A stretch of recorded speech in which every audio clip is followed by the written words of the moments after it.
The Indianapolis Colts have shocked fans by being active on day one of free agency. So, what kind of impact with the two massive additions? What will they have? Can we expect more out of Chris Ballard? And of course, who do you fans want to see signed next? Let's talk about it.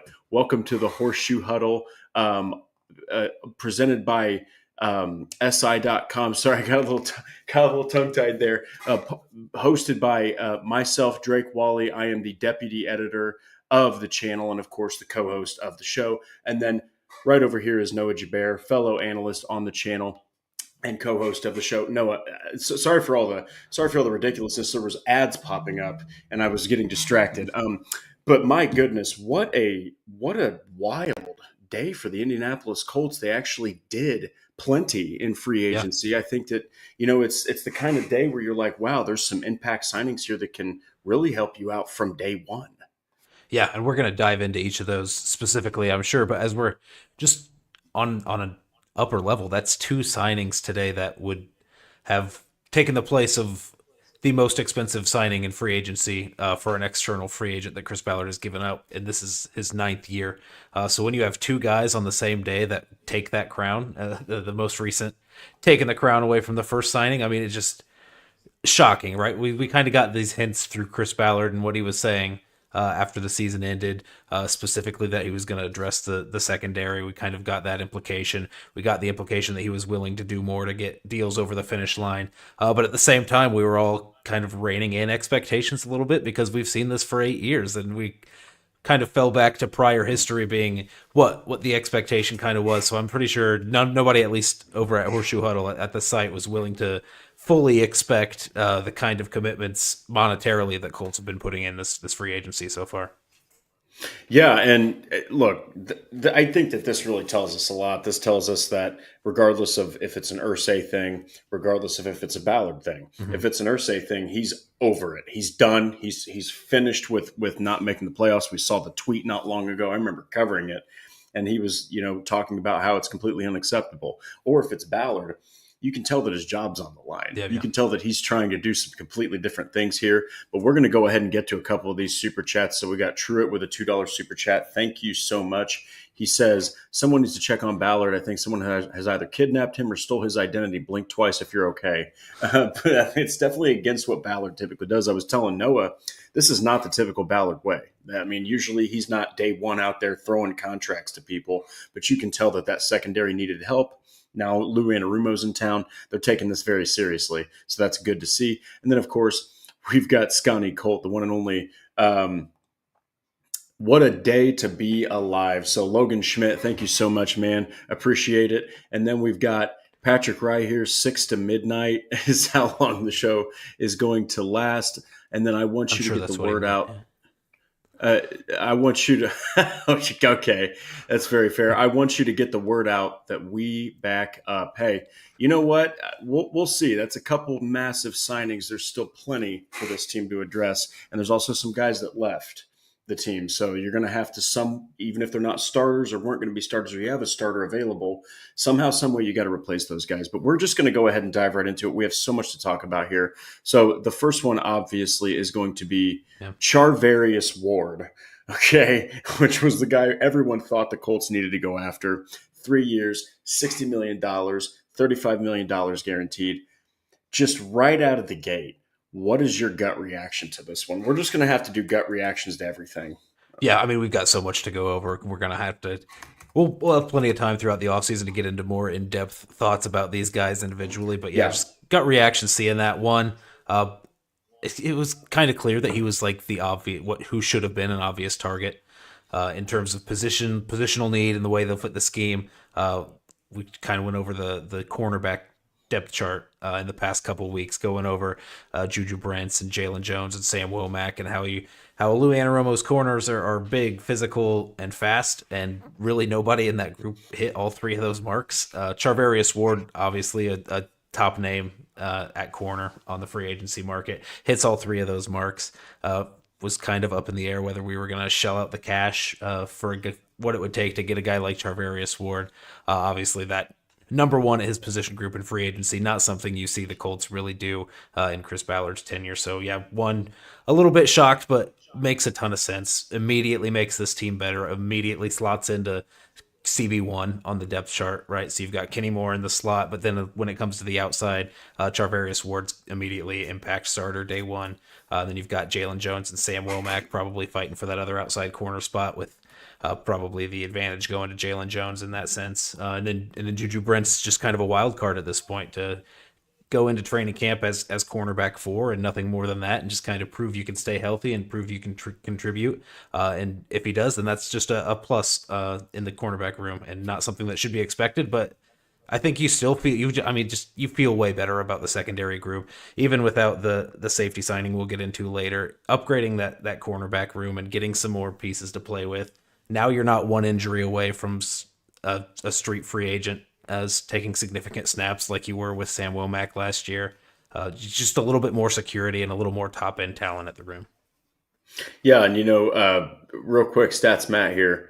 Charvarius Ward recorded a pass defense or interception in 21% of targets this season, the 4th highest rate in the NFL. And keep in mind, this is when he, quote-unquote, had a down year. And he also mentions here that he missed some games for personal stuff with his child, but he hasn't missed a game for injury in 3 seasons either. So, I mean, you're talking about a guy that, by the way, I know that 2024, he only played 12 games. He wasn't this massive, he didn't have like a massive stat sheet, but I have to go back to his 2023. 17 games, 5 interceptions, 91 return yards, 1 touchdown, 23 pass defenses. That's insanity. He had a forced fumble. He had 72 tackles. I mean, 56 of those were by himself, were solo with no assistance. You're getting a complete player here. I mean, Charvarius Ward, what a signing, what an absolute monster signing. And then now you're talking about, would you say that this puts Juju Brents on high alert? Because you're talking about the outside corners being now Ward and Jalen Jones. Yeah, I mean, he should have been on high alert already, I think, but even more so now, right? He does not have a starting spot by any means and has not done enough to earn it.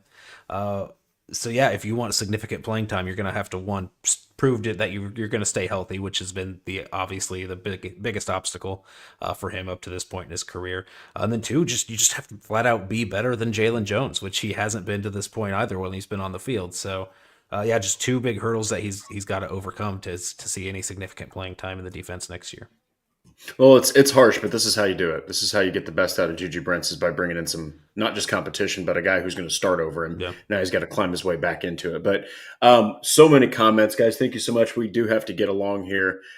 Just and then we'll kind of go back and address some of these because there's some good ones in there. But this next one was one where, I mean, we kind of figured Charvarius Ward would be at the top of the Colts list, whether they were going to sign him or not, whatever. This next guy, though, we had people like Javon Holland, as a potential suitor. And I remember the interest was there, literally reported today, the same day this signing happens. But this one's Camryn Bynum. So Camryn Bynum, man, he's done nothing but improve every single season. He had his best year last year for the Vikings. I saw some people in there saying, thank you for Kelly. Well, thank you for Camryn Bynum, Minnesota Vikings fans, because that's a heck of a football player. He plays the run really well. If you look at Pro Football Focus, cover grades, he didn't have the best coverage grade. It was just underneath what you would call above average. But the thing is, man, he still went out there, came up with 3 interceptions. That's a career high. 10 passes defended. That's a career high. Then he had 96 tackles. That's second most in his career. 2 fumble recoveries. I mean, this guy was all over the field. He played good football. It's a presence it's a ball hawk at safety that you really needed, that you just didn't necessarily have with Julian Blackmon. Even though he did get 3 interceptions, he was playing with that shoulder injury. And personally, I think at this point, Julian Blackmon might be more of a rotational guy or a low-end starter somewhere else.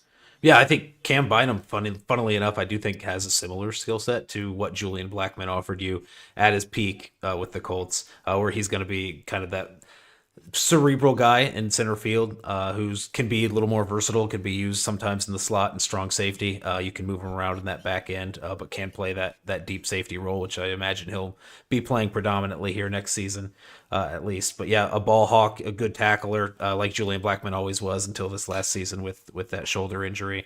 Yeah, just a physical safety in the back end. I know there were some obviously some other names that were floating around, like Javon Holland, Trevon Merrick, some other safety names that were just popping up throughout free agency. It seems pretty obvious that Bynum was priority number one, uh, just because of how quickly they moved in on him and how quickly they came to that deal, which is a deal that's what 15 million a year, significant for a safety, but I mean it's still pretty good value in terms of what everybody else has been getting on that safety market. Uh, yeah, it's just they with how quickly it seems like they identified him and moved on him. It was pretty clear that it seems like Lou Anarumo came in with an idea of who he wanted in this free agency class, and they went and made the move as soon as possible. And that was, I think, the biggest need on the team. Right, tight end obviously is going to rank up there, but I think that safety, especially coming in with a new defensive coordinator, you needed a veteran that could fill that gap. By all accounts, a team leader and a cerebral, high IQ kind of guy who can go back there and fill that role. Played in Brian Flores' scheme with the Vikings last season, which is super complicated. Lots of blitzes up front, which is if that's something that Lou Anarumo is going to want to employ, then you've got that guy in the back end, that last line of the defense that has that experience in that kind of role. Yeah, and look, at the end of the day, this is something that they really needed badly. I mean, going back to Blackman, yes, he played through an injury, but we're talking about he had the most. I think he had the most interceptions last season. I can't remember, but he had. I think it was four.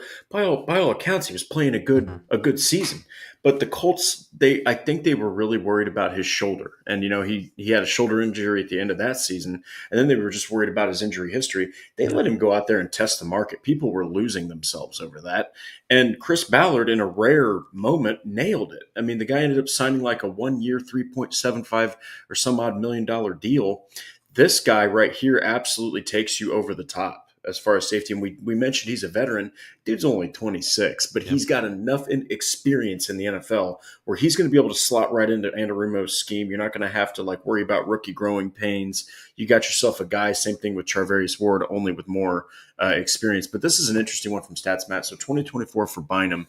36 targets, 22 receptions, 302 yards allowed. That's about 14 and a half yards per catch, a touchdown, 3 picks, and a 62.5% passer rating. Mm-hmm. So, I mean, this is a guy that doesn't really let you throw too much on him. He also goes up and stops the run. So, do you think that this signing could be indicative of they're going to let Julian Blackman test the market again? And I've had this theory in my own brain. I'm sure someone would take a chance on him, right? I mean, Julian Blackman is insanely talented, and if he's healthy, maybe you can get some of that fire he's had back, where he just plays Yeah. all over the field. But do you think that, like, if he can't find a suitor, Colts bring him back? Do you think he'd be a rotational player on another 1 year deal? Yeah, I'm not 100. I wouldn't rule that out for sure. I think it's probably a little less likely now. Yeah, Regardless of even this with this Cam Bynum signing, I think safety's still a pretty big need on the Colts roster, where you've got essentially nobody that can be safety three for you. Your next man up would be Rodney Thomas, Marcel Dabo, oof, Trevor Denbo. So you're man. working with names who you'd you'd prefer to see on special teams rather than taking significant defensive snaps. And Rumo has employed a lot of three safety sets with the Bengals. At least he did at his last stop. So I mean, it's still pretty significant need to get that third safety. I think that third safety, whoever it ends up being, will end up seeing some significant snaps on defense. Uh, is it whether it's going to be Julian Blackman or not? I have my doubts on that. While one, I think it just makes sense for the Colts to move on. They went through his rookie deal, gave him a chance on a 1 year deal to prove it then, and it still didn't end up working out for him. So I think both the Colts and Julian Blackman would maybe be happy with Blackman moving on somewhere for a fresh start. So yeah, I think we'll see another move at safety at some point. It's not going to be a big name. It might be after the draft. It might be during the draft. But I don't expect it to be Blackman, but I do expect more names to be added there. Yeah, and look, they need depth badly because those names you just mentioned, this is no disrespect here, but like Rodney Thomas the second, boy, that's a little bit scary to think about him starting. Marcel Dabo is an international transfer that Mhm. I don't even think has seen the field yet. And then Preseason. Trevor Denbo. Oh, well, that's fair. That's fair. But you're looking at then you've got Trevor Denbo, who's way more of a special Yep. teamer. So it's just like that. That's not encouraging depth. Don't be surprised if they still take a safety in the maybe day two now. I think that before we move on, this might change everything about the first Yeah. round for the Colts. I think that now you pretty much need to address tight end unless you Yeah. see a cornerback that you like because you've already taken care of corner who we mocked Will Johnson, and then you've got a safety now. I mean, it's like real quick before we move on.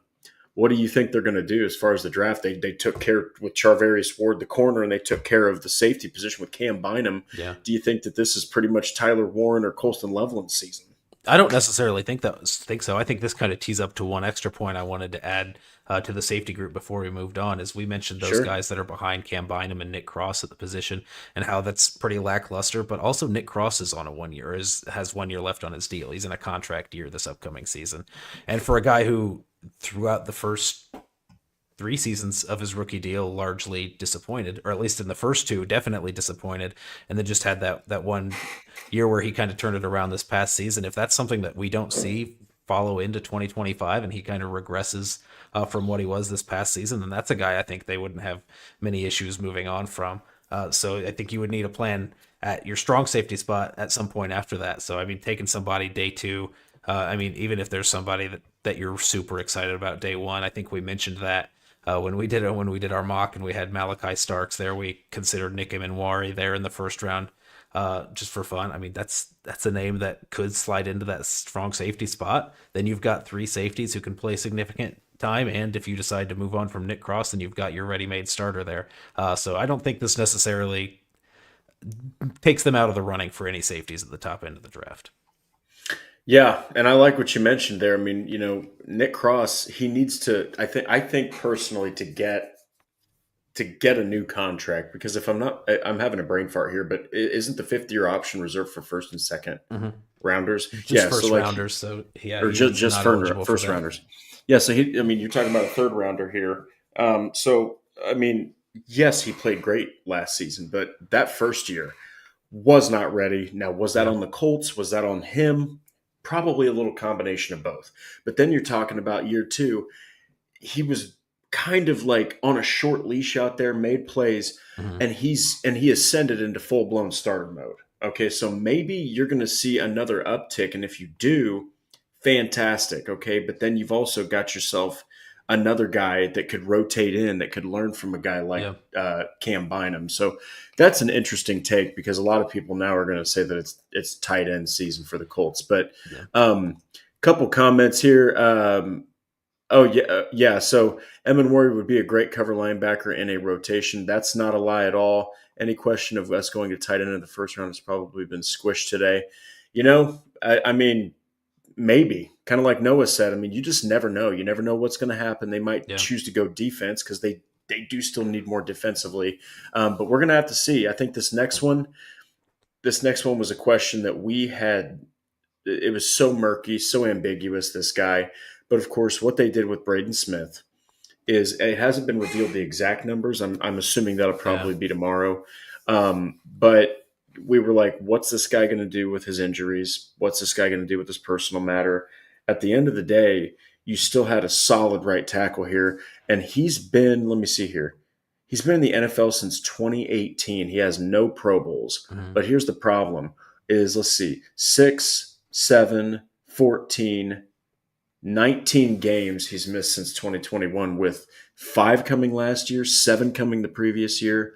So I think it's a little bit of a risk to keep him. It was a little bit of a risk not to save that $16.5 million, but they end up restructuring Braden Smith. What are your immediate thoughts on that? Are you excited to have Smith back? Because he is a free agent still and probably tests the market next year. Yeah, some mixed feelings on this because I think it has a little bit of a ripple effect for what's going to go on with the rest of the offensive line throughout the offseason and the moves they kind of make there. One, happy that he's back. I think we've made this point many times when we were bringing up Braden Smith in past episodes, is that when it comes down to it, it's Anthony Richardson needs to be successful next year for the Colts or for Chris Ballard, Shane Steichen, and this regime to keep their jobs, right? And the best way to do that is to have consistency and stability up front. Braden Smith maybe hasn't been the embodiment of that in terms of the availability that he's had in the past, but when he's on the field, you obviously want a guy like that bookending your right tackle side while you've got Bernard Ryman on the left side. Yeah, it's going to be interesting to see the numbers because with the past injury history that it's a little bit of a gamble, kind of banking that position at right tackle to Braden Smith, but it depends on kind of how much they're saving with that. I think they're obviously not. I think moving on from him, they would have saved somewhere around 15 to 16 million. Obviously, they're not doing that with the restructure. You're probably looking at a savings of closer to probably 3 to 5 million, just in terms of giving a little bit of a discount there. So that, I mean, that'll come down to it. And I've seen a lot of people in the chat trying to figure out kind of where the Colts are at in terms of cap room at this point after these moves. It's really impossible to say until we see kind of the structure of those two big name signings that we had with Charvarius Ward and Cam Bynum, and then this restructure with Braden Smith. We really have no idea how much they've saved changing up this contract. Immediate thoughts. Yeah, good to keep a talented player on a more team friendly deal. Obviously, that $19 million cap hit wasn't going to happen, but kind of what that means is I think we saw that in a ripple effect in some of these guys that we'll get into later. I guess we could just kind of go down that line of offensive linemen now in terms of how that's going to affect what the Colts see in Will Fries going forward and what ended up happening with Ryan Kelly going forward. Yeah, and I was more of the mind that I as an analyst, as writers, as reporters, whatever you want to call us, there's many titles. You have to try to see objectively, and this made sense to cut him to me because I really do think that Matt Gonsalves, you traded up to get Matt Gonsalves. Maybe you don't think that he's ready, but you would have saved $16.5 million. You could have definitely gotten yourself a swing tackle either in free agency or you could have drafted one maybe day 2, day 3 of the draft. I think that, Braden Smith, Chris Ballard likes to keep, I know this will sound so cheesy, but he likes to keep his guys. He really does. He really values those relationships. And so I think it was probably that. And also, Braden Smith, I mean, you're looking at his numbers last year. Something that really stood out to me per Pro Football Focus is he had 12 penalties. He only played 12 games. Yeah. 12 penalties, 130th out of 141 eligible tackles. What that tells me isn't a skill thing. That tells me that he had other things on his mind. That tells me that he had personal things going on, that he probably couldn't focus entirely on the game, but his performance just dipped.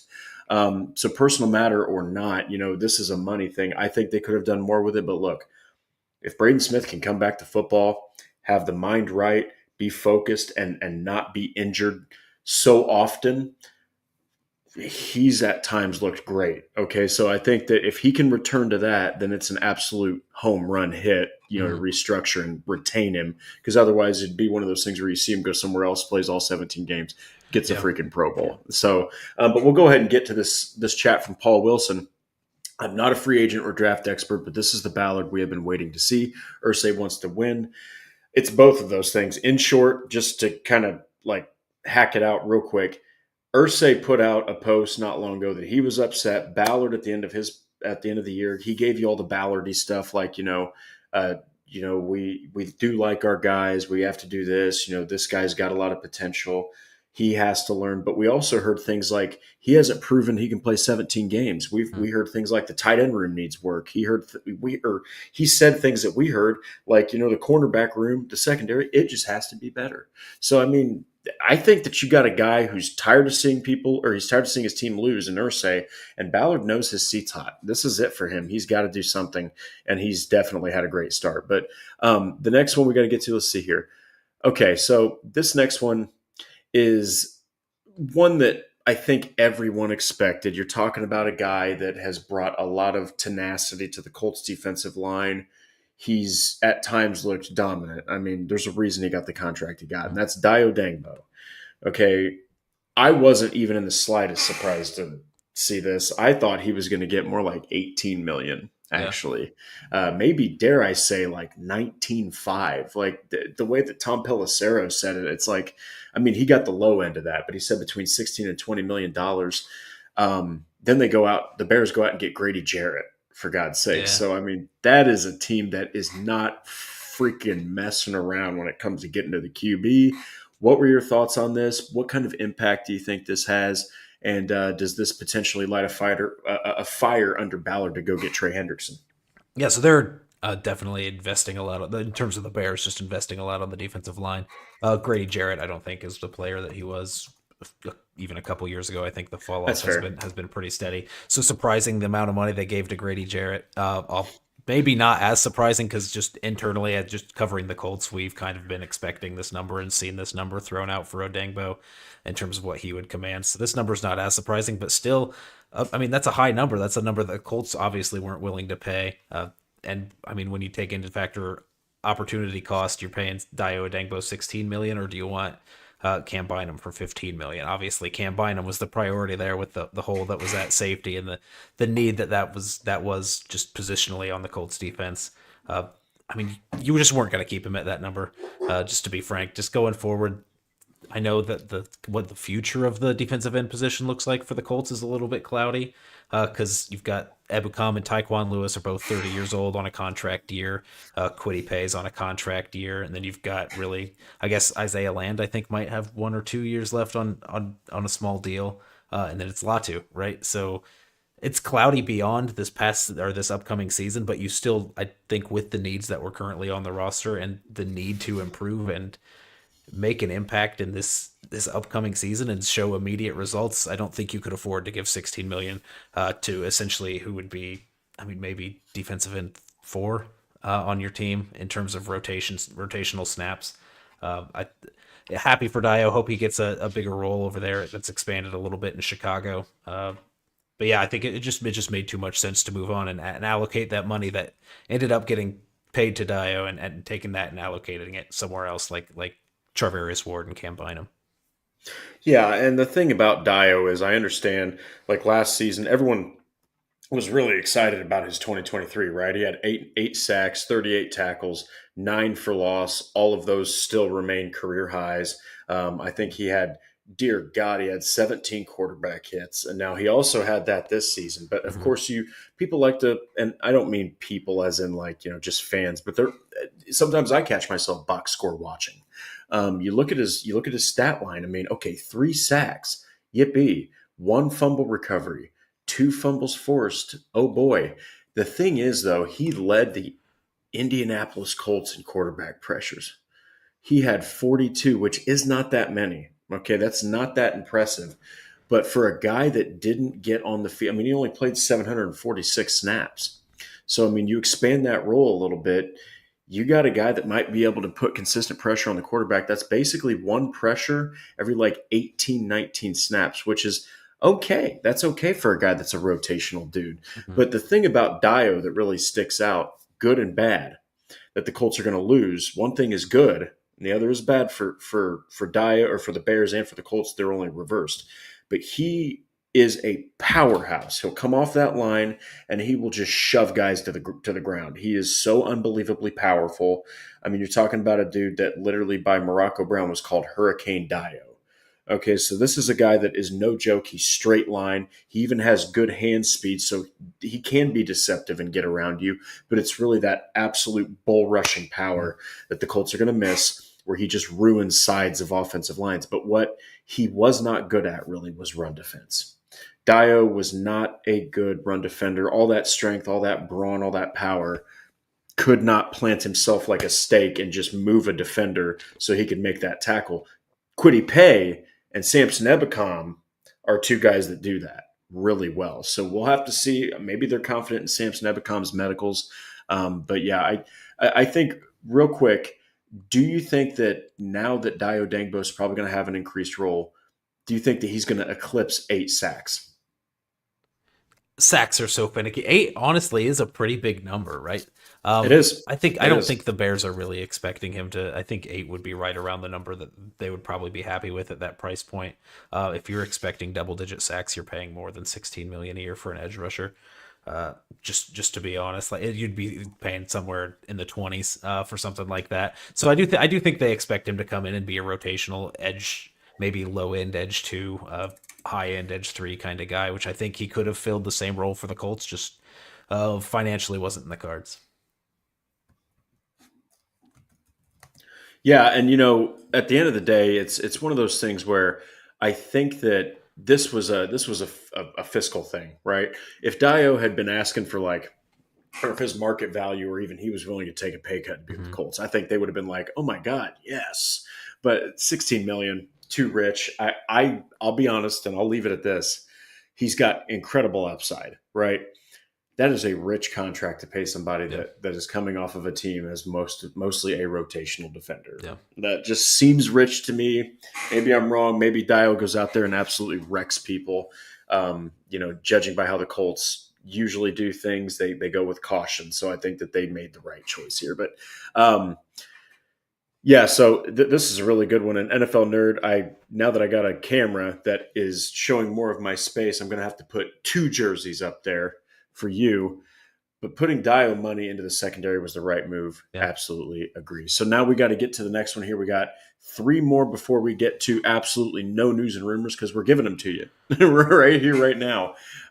This one was, I was going to say it earlier, but I didn't want to spoil anything. We talk about Chris Ballard being a guy that wants to keep people he values Mhm. in-house. This one was probably gut-wrenching for both parties, for both the player and the GM, and that's Ryan Kelly to the Vikings. 2 years. Did you ever think you would be covering football in an era or a time where Ryan Kelly was worth only $9 million a year? Yeah, that is a low number, right? And especially the numbers that you've seen some of these other offensive What? linemen go for. Yeah, just in terms of free agency, it makes sense, and I think honestly it would have made sense for the Colts to do it at that number also, just because of what it was. But I mean, it was probably a very difficult discussion between Chris Ballard and Ryan Kelly, and they probably came to this mutual decision a while ago.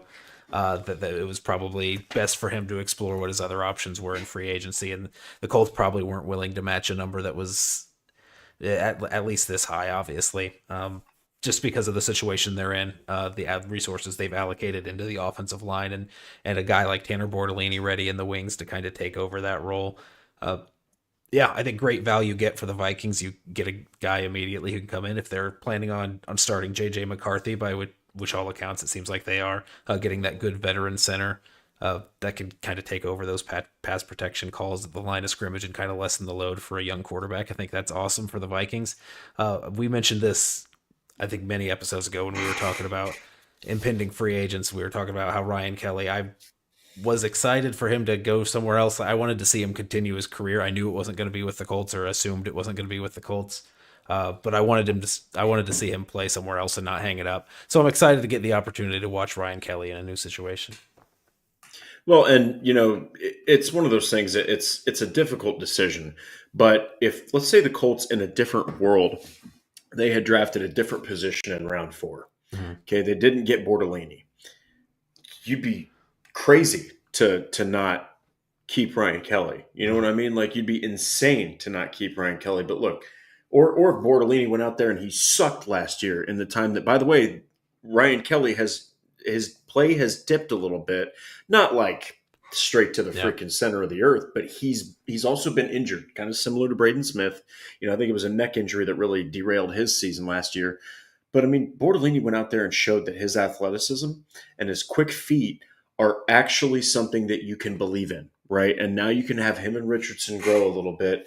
But this one sucks just from the standpoint of, I mean, Ryan Kelly, man, dear Lord, I can't even tell you how many quarterbacks he played for. I mean, he barely got to play with Andrew Luck. He played 9 years in Indianapolis, endless quarterbacks. I mean, as soon as that game against Jacksonville was over, we write articles and we upload pictures, on some of these articles.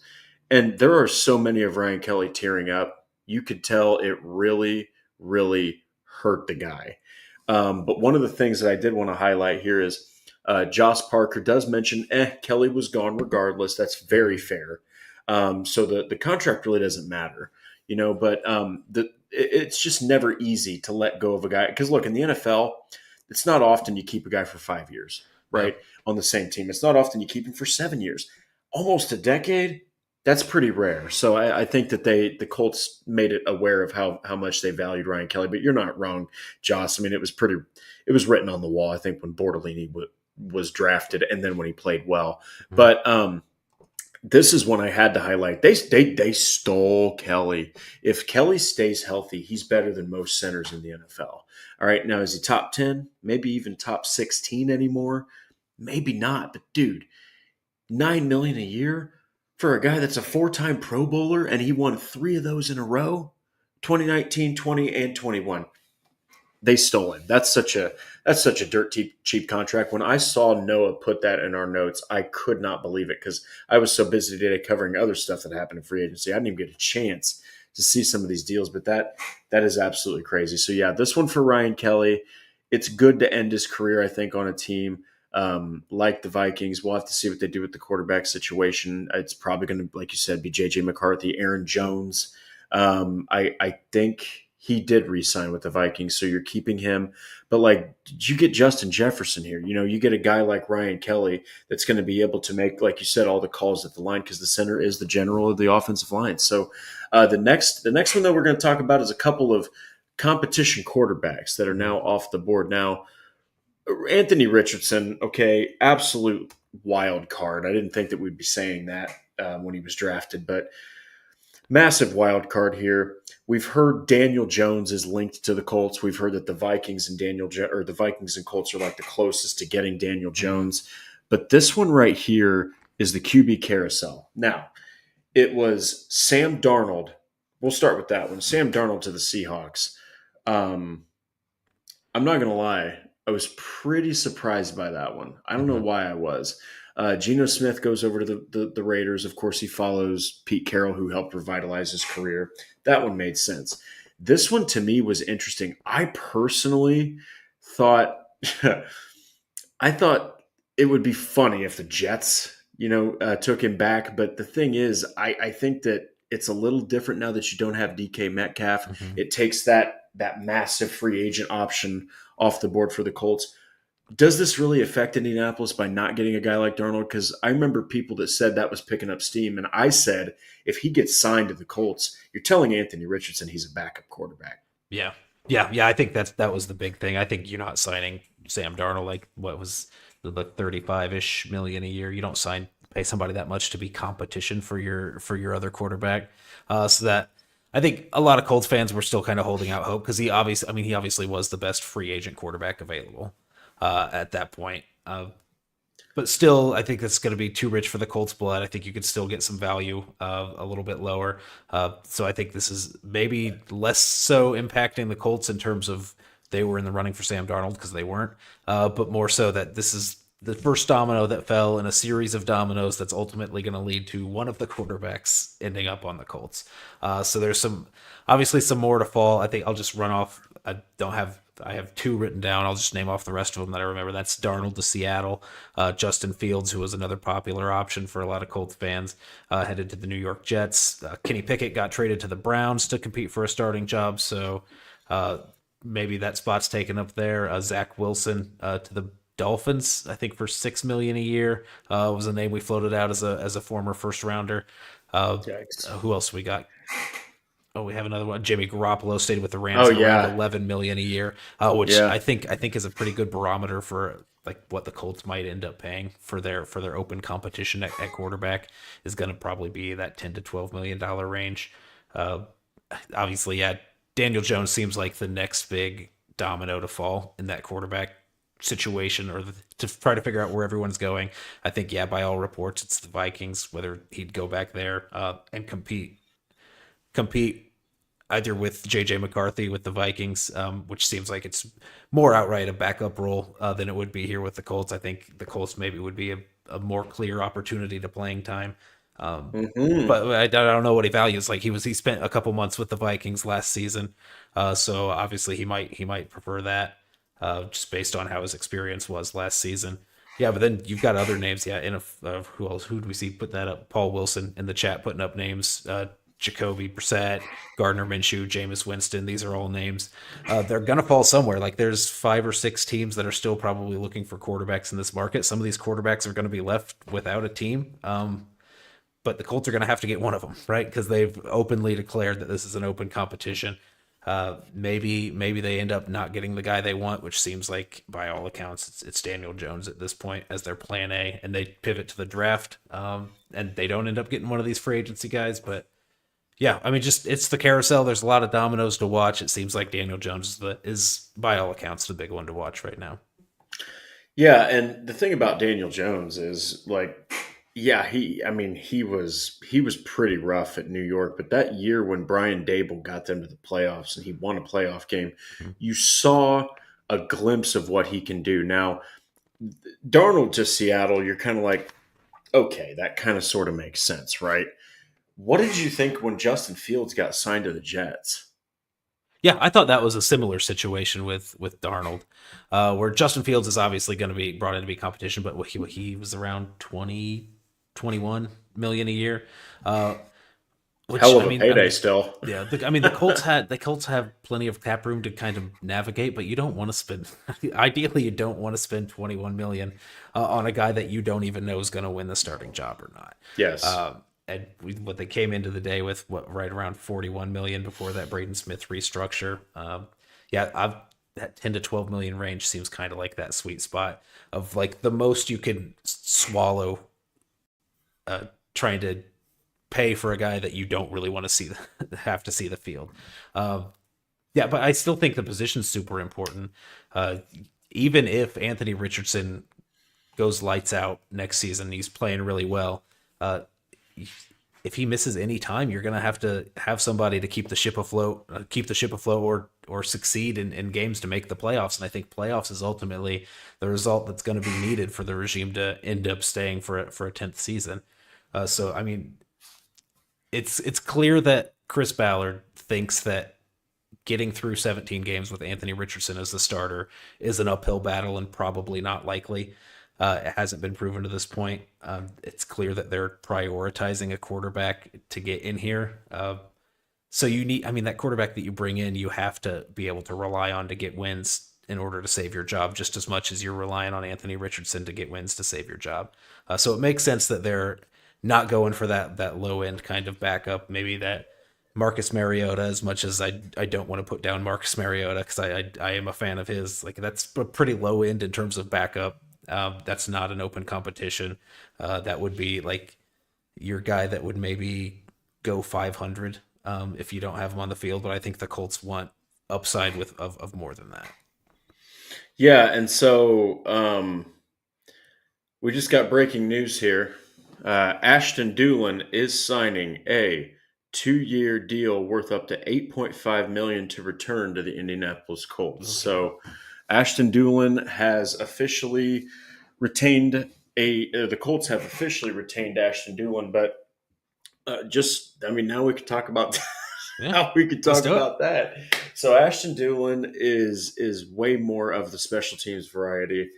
He's a guy that if you really, really want to go deep with the football and you're pretty much at the ass end of your receiving core, I think that he is a guy that has that straight line speed, but man, his special teams work is really actually completely overlooked. And I'm going to pass this on to you for a second while I pull up his stats. But what's your reaction to this? I personally don't think that they could have let Ashton Dulin go. He's very important. Yeah, I think I think this was the move that Colts fans were expecting the Colts to make, and to be the only move that they made in day one of free agency or day two of free agency. Yeah. It's funny when nothing happens, but they re-sign their special team, their gunner. I mean, but I think this is almost in line with what he was making this past season.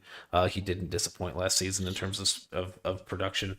I mean, just if you're looking at the depth chart there, he's going to take up that spot in the receiver room. But that's Alec Pierce, A.D. Mitchell, Josh Downs, Michael Pittman. There's 4. You're keeping Ashton Dulin as 5. So you have to carry 6 receivers if you want to get Anthony Gould on the roster. I saw a couple comments on one of our previous videos about Aju, the CFL receiver. So anybody you're kind of going forward with, you've got those 5 receiver spots already locked up. So even if you're thinking about somebody in the draft, who are you pushing off the roster at that point? So I think that essentially locks down next year's receiver room. where maybe you have some people that you kind of like competing for wide receiver 6, if that's even a spot that you end up keeping. But yeah, I think that pretty much sets in stone what you're looking at in the receiver room, and great on special teams. Maybe that, yeah, I don't know. I don't want to say that this has any implications on anybody else going forward. But maybe if you're spending $4 million a year on Ashton Doolin, maybe you don't shell out much more than $1 million for a guy like Grant Stewart, who might get an offer to be a special teamer somewhere else. At that point, you're just kind of pinching pennies. But yeah, obviously a position that they value. They love Ashton Doolin. I like kind of what he could bring to the offense. I remember that deep touchdown that he had on that deep in route from Anthony Richardson, where he took it to the house afterwards. I think he does provide a little bit of an explosive aspect on offense in very, very limited snaps. But yeah, I think he's a Pro Bowler gunner. Yeah, it's actually pretty interesting because 2021, the man had 17 tackles, just all special teams, by the way. It's not like he was out there playing DB or safety. And he was a second team All Pro. I mean, that's pretty impressive, and I think that cannot be overlooked. I know that he had a torn ACL in 2023, but man, this is a guy that really does go out there. And I mean, hell, he had. Let's see here. Trying to see.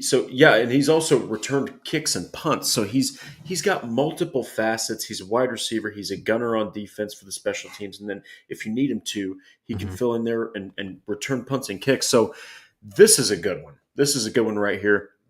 But I was going to say, yeah, this is one more. Speaking of special teams, I don't know if it. Yeah, I don't know if it'll kill our cap, but this is a signing that's also very, very essential. Is you need to bring back Grant Stewart. That's a guy that had the most tackles in any one game for the Colts last season when he filled in, there at linebacker. But anyway, we'll get to the last one here. This one is huge. This is probably the most pressing matter as far as a re-sign for the Colts. Yeah, definitely the most pressing matter. It's probably because there's so much negotiating happening. Because this guy is garnering interest from across the NFL, by the way. And this is the one and only 7th rounder out of Penn State, Will Fries. No deal for Will Fries. Noah, I'm not shocked about this one, honestly. I know I put out a post on X that gained a lot of traction, but it was basically saying that Ballard's legacy is, now this is before he signed all these guys, little context, but I said Ballard's legacy is on the line. You cannot let Will Fries go. You can't let him walk, or else that is a massive loss. And I pointed out that they didn't have a damn answer at this position until he came along, until he came along and was thrust into the starting role because they didn't know who else to turn to in 2022. And all he's done is just improve every year. He got hurt last year, but in those 5 games, we've talked about it, Noah, he was dominant, one of the best guards in football. What's your gut reaction to no deal for Fries? Like I said, I'm honestly not that surprised about it. Yeah, I kind of thought it was maybe 50-50 going into today. And then Braden Smith got restructured, and now I think you're looking at maybe a 10 to 15% chance that he's back with the Colts. I think kind of how the Colts were viewing it is probably they wanted Will Fries, but I think the negotiations got a little bit expensive for them. They worked something out with Braden Smith, and now I think the money that was going to be allocated to the offensive line has been allocated to the offensive line, save for maybe a veteran swing tackle. Yeah, I think that this does mean that you're moving on from Will Fries, much like you had Tanner Bortolini waiting in the wings to fill in at center when moving on from Ryan Kelly. You're moving on from Will Fries, and you don't have a guy who's had a ton of experience at guard in Matt Gonsalves, who you drafted last season. But you do have a guy who, I mean, ever since they drafted him, the Colts have said that they thought he had versatility to play at guard. There were other teams that considered him a guard full time in the draft when he was coming out. He hasn't had, I mean, not a lot of experience, even dating back through college at Pittsburgh. He didn't play a lot of guard. I think he played a couple series at guard in the preseason last year. So not a ton of experience there, but they worked him there at training camp. They worked him there a bit at preseason. They obviously liked enough of what they saw out of him to feel comfortable if they end up not giving Will Fries a deal. I think Gonsalves is your de facto starter at right guard going forward. In fact, after I saw that the restructure for Braden Smith, I kind of updated the personal depth chart that I kind of keep for the Colts. Went ahead, put Braden Smith back in there at right tackle, and bumped Gonsalves over to right guard. And I do kind of like how it looks. I know you're missing a little bit of depth. I don't like the swing tackle, number one swing tackle being Blake Freeland in that case. So I think you invest in that spot. And then depth on the interior is a little bit thin, but I think Chris Ballard has gone on record saying he really likes the depth in this draft. So I think maybe you can address maybe a fourth or fifth round pick and get some depth on the interior inside a veteran swing tackle. And then that's kind of your group. So right now, just with that, you're looking at a starting five of Bernard Ryman at left tackle, Quentin Nelson at left guard, Bordellini at center, Gonsalves at right guard, and Braden Smith at right tackle. I'm worried a little bit about Braden Smith's health in that situation, just because it's been an issue in the past. If Gonsalves and Bordellini aren't blowing it out of the water and you have an injury to Braden Smith, then that offensive line looks pretty weak. Yeah, and now it might be double dip in offensive line season for the Colts because look, if they really do let Will Fries go, first off, what a painful departure. Oh God, man. That would absolutely suck. And that's why I put that post out, is because all he's done is just improve. He's just gotten better. He's gotten more technical. He's gotten fiercer when it comes to the run blocking. I mean, last season, he was a top 10 guard in every Pro Football Focus measurement out.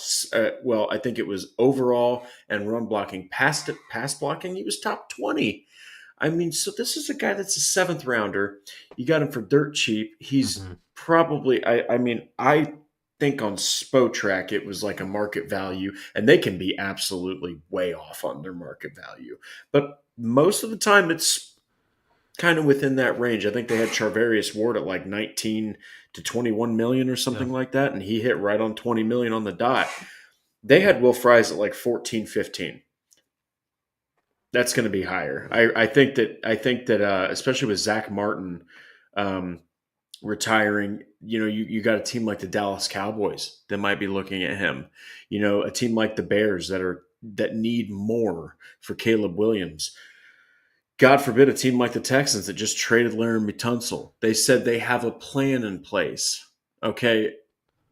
You just better hope he doesn't go to a division rival because that can happen.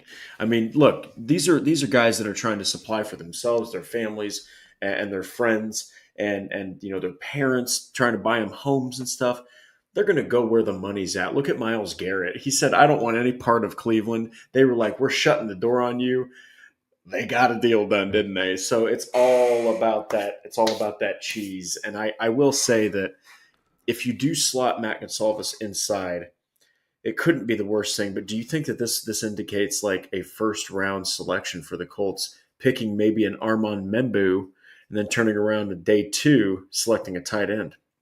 Yeah, I wouldn't rule that out, much like we talked about with the signing at safety. But a day ago, we would have. Yeah. Well, I mean, a day ago, there were 4 extra needs on this team that don't exist now. And I think that's kind of just throughout free agency. I think you just need to get to the point where you don't have one glaring need and you're not pigeonholed into making a selection just because the position demands it, right? So I expect them to make some moves at tight end and not go into the draft with the glaring holes that they have now at this point. And really outside of that, maybe linebacker you need to address, but nothing's like glaring. Like you would have the luxury of being able to take whatever position, and they'd be able to. Expectations would be reasonable for whatever player comes in at that position, right? A guy like Mimbu I think would be perfect, right? Who's someone who can play guard in year 1 and maybe bump out to tackle in year 2 and has that versatility. Gray Zabel would be another guy like that. Guys that maybe have that versatility to bump outside to tackle depending on what happens with Braden Smith, because this wasn't an extension for Braden Smith. It was just reworking the 1 year that he had left on his deal. So going into next year, having that high draft pick that could bump out to tackle if you needed him to, I think would be a luxury. I would hate the pick even less if Will Fries doesn't get signed. Yeah, the thing is, it just really sucks to watch a guy that came into your organization as a 7th rounder. I mean, 7th round is just so brutal to try to climb through, to get to a spot. but the Colts have seen it multiple times, but no more than with that man, Mhm. Zaire Franklin, and then you're a huge fan of Jalen Jones, and there's a good reason for that because the guy's basically a third or fourth round talent at this Yeah. point. He just keeps on rising, and it's just one of those things where you don't want to let go of a guy that's Yeah. climbed and fought that hard. But at the end of the day, there are good linemen in the draft. I just personally think you need to make this happen. Yeah.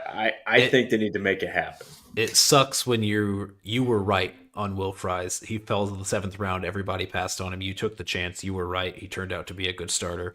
And then you don't end up keeping him and he moves on to somebody else. Especially when it's rumored that the Houston Texans do have interest in Will Fries. It would suck even extra if he goes to a division rival after that. So yeah, that's definitely swallowing some pride on Chris Ballard's part, not giving him the money and shelling out and showing everybody that he was correct in drafting Will Fries in the 7th round. Uh, but yeah, I think we're on opposite sides of it right now. I would definitely welcome back Will Fries, but I think with $20 million, I don't think it's going to be that high. I think probably in that 16 same kind of Dio range. I think you could spend money elsewhere.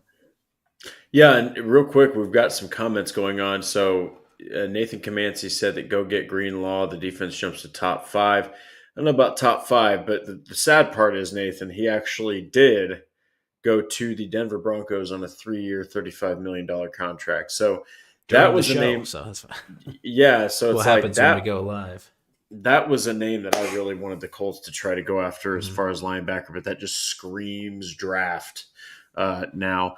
But look, that's really the show. I mean, it's a little under an hour, but what we can do is for the last couple minutes here. What are your thoughts on this day? I think this might be one of the most fiery, wild first days in free agency I've ever seen. Ballard typically does this. He takes this hand, and he just sits on them. He just doesn't do anything. He just sits there, and if anything, you see like you know Ashton Doolin, the Ashton Doolin deal, and then you might see like a punter. Like if Rigoberto was worth a new contract, you'd see like that. But what are your thoughts on this? I think that Chris Ballard has shown that he knows what's at stake. And honestly, based off the signings, I think Lou Anarumo and his voice, it swings some weight. Yeah, I think it carried weight. I think obviously defense was going to be a priority ever since they moved on from Gus Bradley. Not just because you're getting a new defensive coordinator who's obviously going to have his own personnel preferences coming in, but by moving on from Gus Bradley, you're admitting your defense wasn't good enough. I'm happy that it wasn't just a Gus Bradley scapegoat situation where Gus Bradley was the problem, the personnel was fine. They obviously aren't saying that with the moves. It's just contrary to everything that Chris Ballard's done in the past 8 years. Just the most active day. I hesitate a little bit to be excited about it. I know these are good pieces that the Colts are adding, but more often than not, free agency additions, when you're paying top of the market deals for guys at their position group, more often than not, it's not a good deal, or it ends up not being good value over the life of a deal. And good teams aren't the ones that are active spending at the top of the position groups in free agency. But I think that's a reality check that the Colts have had to have, right? They, I think, have been operating under the delusion that they have been close for so long. They were a couple pieces away. I think just the change of philosophy is them being willing to accept that they really haven't been that close. They need to change their approach. They don't need to pretend to be guys that have everybody in house already, and they just need to make a few tweaks. They needed fresh blood, like Chris Ballard said in his presser. New competition at every spot. Really cool that they're like you're just exiting today with a way better feeling, especially on the back end of the defense, where you feel like. I think the goal of free agency in my mind has always been just make it so you can take the best player in the draft and you're not filling a need. And obviously, I think it was pretty clear with the mock draft that we did in our last episode that we were going heavy. I think our first 3 picks were in the secondary. Nice to not have to do that then. I remember just going through that mock draft thinking at every pick, oh, we still need to take this position because we haven't yet. Ideally, you just want to get out of that position and you can get to what Chris Ballard has done well in the past, and that's evaluate talent and pick the best players. I think you're muted, Drake. Dang it. Anyway, anyway, we're gonna have to do another mock draft in April because now it's a way different approach. But we do have to get to Paul Wilson here. Thank you so much, man. What a legend. I know the draft is more exciting, but this was a fantastic day. Two great proven players that also stand on the field. You addressed safety, check. You still need depth. You addressed cornerback, check. You still probably need a starter level player. I wouldn't be surprised if the Colts in the top 3 rounds still select a cornerback. I just think that you don't have to double dip now. Maybe you still do in later rounds if you trade back. But I mean, these were two of the biggest needs for the Indianapolis Colts. We said the biggest needs were offensive line depth, because it always is, defensive line depth, because it always is, mostly preferably interior.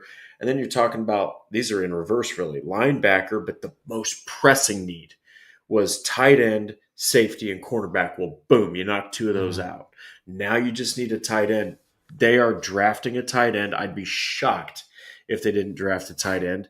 As far as linebacker, you can probably address that through the draft too. As far as offensive line depth, all depending on what they do with Will Fries or don't do with Will Fries, that's also going to be a huge thing. Will they go in the draft? Will they go ahead and sign somebody? Who knows? But I did want to – I can't remember where the comment was, but – oh, yeah, here we go. This is the signing I fully expect to happen. Yeah. I just fully expect the Colts at some point, whether it be today, tomorrow, it's just picking up ridiculous steam. I can absolutely see the Colts going with Daniel Jones because I think that I think that the Vikings are like, we got J.J. McCarthy. All we need for him is a true veteran. I wouldn't even be surprised if the Vikings pick a guy like Jacoby Brissett. I'm not even joking. And then the Colts need to either go with Daniel Jones or you need to draft a quarterback because this is where you a guy like Jacoby, a guy like Gardner returning, that's not enough. That's just not enough. I think that Daniel Jones is going to want to prove to the NFL that he can still start. He's now been on 3 teams in the last 2 seasons. Okay, I think this is a guy that really wants to have an opportunity to start. And out of all the teams, like you mentioned, great job, by the way, Noah, because I think that if he does go to the Vikings, I still think they're leaning on J.J. McCarthy. This is the best spot for Daniel Jones if he wants to try to fight for a starting job. What are your thoughts?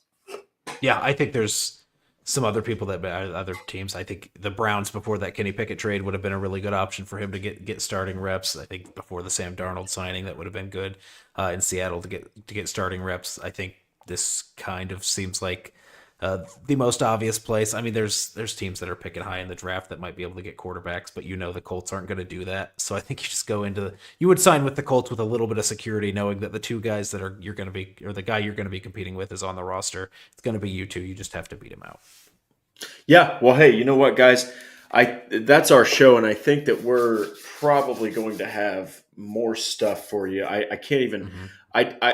I shy away from declaring a subject for us to talk about because it was really funny. We have to leave you with this.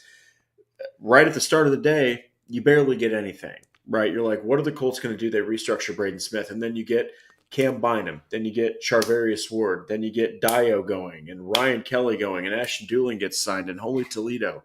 So there's going to be 2 or 3 days between now and our next show. So what we will do is we will hold off on telling you what we're going to do. And we're probably going to be bringing you a bunch of other free agent news. But anyway, that's our show, guys.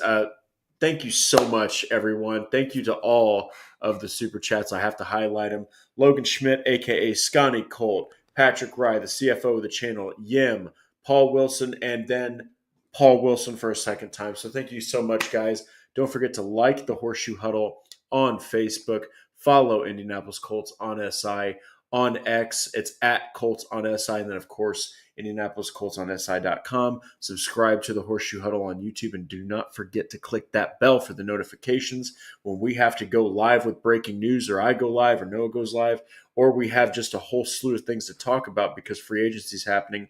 If you want to listen to the Horseshoe Huddle podcast, well, the good news is that you can subscribe to us on Apple and Spotify and wherever else you listen to your podcasts. But until then, everybody, breathe, because there's still 2 or 3 days before we go live again and talk about more Colts football. But free agency is clearly in full bloom. The Colts are clearly trying to become huge involvement. They're trying to put a massive involvement in this. So we thank you so much, everybody. We will be seeing you again soon. And until then, take care.